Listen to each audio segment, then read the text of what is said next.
दोस्तों, आज की वीडियो शुरू करने से पहले आपको ये बता देना चाहता हूँ कि ये वीडियो कमज़ोर दिल हजरात बिल्कुल मत देखें, क्योंकि आज हम आपको कराची के एक ऐसे कब्रिस्तान के बारे में बताने और दिखाने वाले हैं जहां मुर्दे रात को कब्रों से बाहर आ जाते हैं।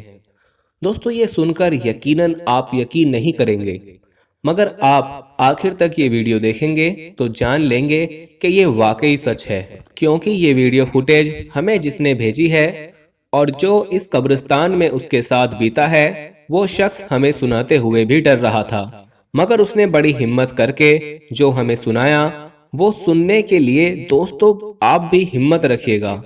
और इससे पहले कि हम आपको ये सारा मामला तफसील से सुनाएं और दिखाएं, उससे पहले हम आपको ये भी बताना चाहते हैं कि हमारे पास बहुत सारे ईमेल्स और मैसेज आ रहे थे कि हमें शुगर की दवाई बताइए। तो अगर आपको शुगर की बीमारी है या धात की बीमारी है या मर्दाना ताकत से रिलेटेड कोई भी बीमारी है, तो हमारे पास इन सब बीमारियों की दवाई मौजूद है, जिससे आपकी बीमारी गारंटी से जड़ से ख़त्म हो जाएगी। आपको सिर्फ ये दवाई एक बार ही मंगानी होगी। एक बार से ही आपकी दवाई से आपकी जो बीमारी है वो जड़ से ख़त्म हो जाएगी इंशाल्लाह।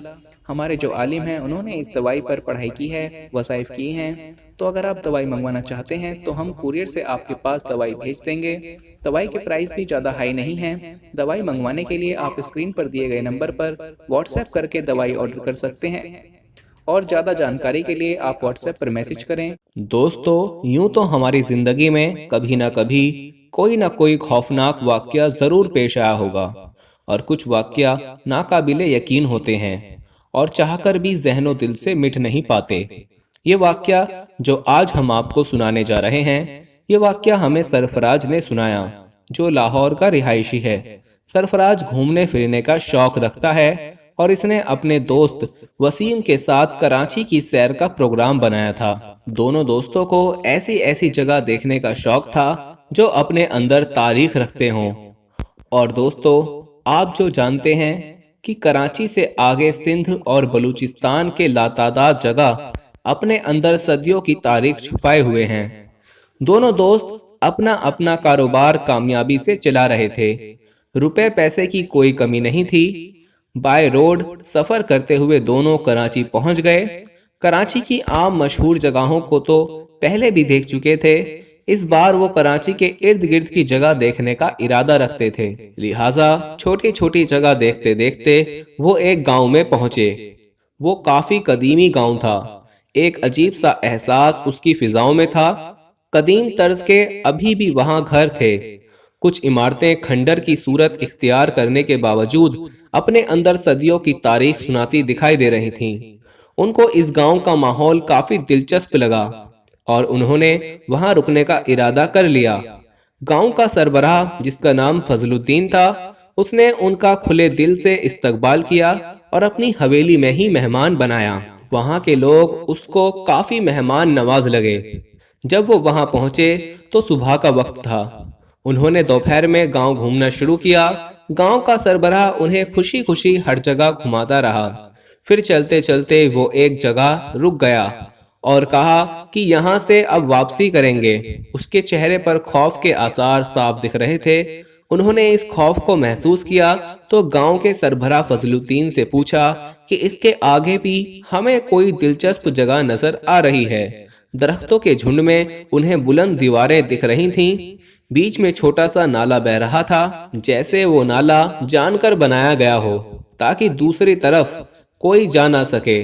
फजलुद्दीन अपने चेहरे के खौफ को छुपाते हुए फौरन बोला कि नहीं, उस तरफ दूसरा गांव है और वहां हमारा झगड़ा चल रहा है, जिसकी वजह से हमें यहीं से वापस होना है और अंधेरा फैलने से पहले हवेली पहुंचना है।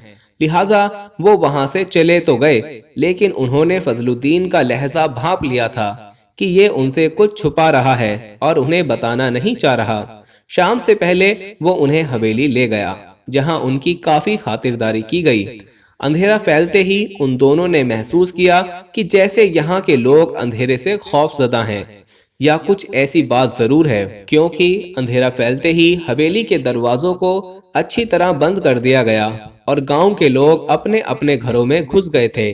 जो लोग उनके साथ घूम रहे थे वो भी फौरन घरों को भाग गए, जबकि सरफराज और वसीम दोनों देर से सोने के आदी थे और इसलिए वो तो गांव के माहौल को रात में भी देखना चाहते थे। जब उन्होंने अपनी इस ख्वाहिश का इजहार फजलुद्दीन से किया तो वो फौरन बोला कि रात को बाहर जाना खतरे से खाली नहीं, इसलिए हम सब एहतियात करते हैं। उन्होंने पूछा, खतरा? मगर किस बात का खतरा? ये सुनकर पहले तो फजलुद्दीन खामोश हो गया। उन्होंने जब दोबारा जोर दिया कि आखिर वजह क्या है आपका उस जगह से यूं वापस आना, और अब रात में खतरे वाली बात हम कुछ समझ नहीं पा रहे और चाहते हैं कि आप हमें खुलकर बताएं ताकि हमें भी पता चल सके। उसने खामोशी तोड़ी और एक आह भरते हुए बोला कि जैसा आपको बता चुका हूँ, ये गांव सदियों की तारीख अपने अंदर रखता है।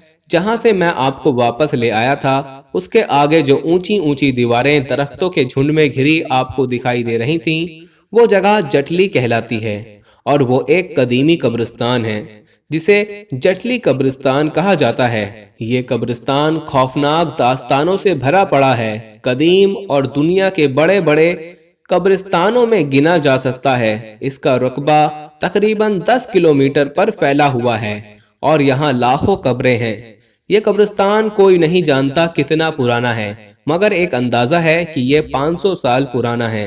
1981 में इसे यूनेस्को वर्ल्ड हेरिटेज में शामिल कर लिया गया था। मुकामी लोगों ने यहाँ ऐसा सब कुछ देखा है कि जिसे सुनकर ही इंसान के रोंगटे खड़े हो जाएं। जैसा कि मुकामी लोगों ने इस कब्रिस्तान में सुर्ख रंग के लिबास में दुल्हन को देखा है। उसके मुतालिक कहा जाता है कि वो बहुत बुलंद आवाज में रोती है। आधी रात को उसके रोने की आवाजें और बुलंद हो जाती हैं। कुछ लोगों ने ये भी कहानी सुनाई है कि उन्होंने एक कब्र से एक बच्चे को निकलते देखा है। ये बच्चा कब्र से उठता है और देखते ही देखते बूढ़ा आदमी बनकर नजरों से गायब हो जाता है। ये सब कुछ महज चंद सेकंड में रूनुमा हो जाता है और चांद की चौदहवीं में ऐसा होता है कि मुर्दे अपनी अपनी कब्रों से निकलकर बाहर खड़े हो जाते हैं और ऊंची ऊंची आवाज में अल्लाह अकबर का विर्द शुरू कर देते हैं। ये मंजर देखने वाला इंसान या तो ज़हनी बीमार हो गया या जिंदा नहीं रहा। इसलिए हमने इस कब्रिस्तान के पास ऊंची ऊंची दीवारें बना दी हैं और वहां आने जाने के लिए मना कर दिया है। रातों को अगर कोई ये आवाजें सुन ले तो ना जाने कैसे कब्रिस्तान की तरफ चला जाता है, जैसे किसी सैर के हिसार में हो। इसलिए हम रातों को ना बाहर निकलते हैं और ना किसी को जाने देते हैं। फजलुद्दीन बहुत संजीदगी से ये सब बता रहा था। जब वो खामोश हुआ तो वसीम की दबी दबी हंसी और फिर एक जोरदार कहका गूंजा। फजलुद्दीन बोला, बाबूजी, आपको ये सब मजाक लग रहा है? वसीम बोला, और क्या फजलुद्दीन भाई, इस जमाने में ऐसी बातें, मैं तो हैरान हूँ कि आप लोग आज भी इन पर यकीन करके बैठे हैं। फजलुद्दीन ने कहा, ये एक शख्स की बात नहीं बाबूजी, पूरा गांव ये जानता है। हत्ता के इर्द गिर्द के गांव भी इस कब्रिस्तान से दहशत ज़दा हैं। सरफराज ने वसीम को आंखें भी निकाली कि ऐसी कोई बात न करे, मगर उसको कौन समझाता। उसने कहा कि हम वहां पर ये सब खुद देखना चाहते हैं। फजलुद्दीन ने कहा कि ऐसा करना सिर्फ हमाकत के सिवा कुछ ना होगा। उसने बहुत समझाया, मगर वसीम ने जैसे ठान ली थी। उसने कहा, अगली रात ही चांद की 14वीं तारीख है और वो कल रात वहां जाएंगे। फजलुद्दीन ने बहुत चाहा कि उसको इस हरकत से मना कर पाए, मगर अगली रात उसने गाड़ी निकाली और सरफराज के साथ उस तरफ चल पड़ा। सरफराज ने कहा भी कि छोड़ो यार, अगर ये सिर्फ एक कहानी भी थी या झूठ था तो हमें क्या, हम क्यों जा रहे हैं। वो बोला कि वो इन सबको वहां रात गुजार कर बताना चाहता है कि देखो, ये सब बनी बनाई झूठी मनगढ़ंत कहानियां हैं और कुछ भी नहीं। बहरहाल वो दोनों नाला पार करके कब्रिस्तान के गेट तक पहुंच गए, जिसे जंजीरों के साथ बड़े से ताले से बंद किया गया था। रात के 8 बजे का वक्त था। दोनों ने सलाखोदार गेट के बाहर ही कैंप लगाया और आग जलाकर बैठ गए। हंसी मजाक करके वहां फैले हौलनाक सन्नाटे को नजरअंदाज करके वक्त गुजारने लगे। 12 बजने वाले थे और जैसे ही दोस्तों 12 का वक्त हुआ, शोर शुरू हुआ। वसीम भागकर गेट के पास आया। सरफराज को भी बोला कि फौरन आए। सरफराज भी डरता हुआ गेट पर पहुंच गया। अंदर का मंजर किसी भी नॉर्मल शख्स की सांस रोकने को काफी था। कब्रें फट रही थीं और अल्लाह अकबर की सदाओं से पूरे इलाके का सन्नाटा गूंज रहा था। मुर्दे कफन समेत अपनी अपनी कब्र से बाहर निकल आए थे। वो दोनों आंखें फाड़े ये सब देख रहे थे। वसीम ने पहले से ही मोबाइल कैमरा ऑन कर रखा था, मगर वो ज्यादा देर वो दोनों ये सब ना देख पाए और दोनों बेहोश होकर जमीन पर गिर गए। दिन की रोशनी में सरफराज को होश आया। उसने वसीम को उठाने की कोशिश की, मगर वसीम का पूरा जिस्म कांप रहा था और उसके सर को झटके लग रहे थे। वो अपने होशो हवास में ना था। सरफराज ने हिम्मत की, बड़ी मुश्किल से उसको उठाकर गाड़ी तक लाया और गाड़ी में डालकर फौरन गाड़ी दौड़ा दी। कराची में वो सीधा एक अस्पताल पहुंचा। वसीम का वहां ट्रीटमेंट किया गया, मगर साथियों, वसीम अपना जहनी तवाज़ुन खो चुका था। दोनों लाहौर वापस तो आ गए, मगर सरफराज भी बहुत अरसे तक बीमार रहा। आधी आधी रात को उठकर चीखने लगता। फिर उसने नमाज की पाबंदी शुरू की, खुदा से मदद मांगी। वसीम तो ठीक ना हो सका, मगर सरफराज किसी तरह अपने उस खौफ से बाहर निकल आया। दोस्तों, हम नहीं जानते कि सरफराज कितना सच और कितना झूठ सुना रहा था, मगर सुनाते हुए उसकी हालत उसकी सच्चाई की गवाही देती हुई हमें महसूस हो रही थी। दोस्तों, आप इस बारे में क्या कहेंगे? हमें कमेंट में लाजमी बताइएगा। उम्मीद करते हैं कि वीडियो पसंद आई होगी। अगर पसंद आई है तो इसको लाइक करके शेयर करें और चैनल को सब्सक्राइब करना मत भूलिएगा। मिलते हैं अपनी अगली वीडियो में, तब तक के लिए मुझे इजाजत दीजिए। फी अमानिल्लाह।